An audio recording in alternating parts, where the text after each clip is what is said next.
Hello mga ka-busy mind. So ngayon may i-trouble tayo na panel. Yan.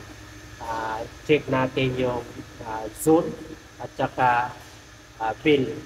So, separate ang cable nito sa zone at saka bill kasi conventional ang panel na ito. So, yun ang gagawin natin. I-check natin ang cable kung saan ang zone at saka bill. Doon sa itaas dito sa panel, alam natin kung saan ang cable na zone at saka pin. Pero doon sa taas sa mga room, so posibleng nagka baliktad yung paglagay ng cable. Okay?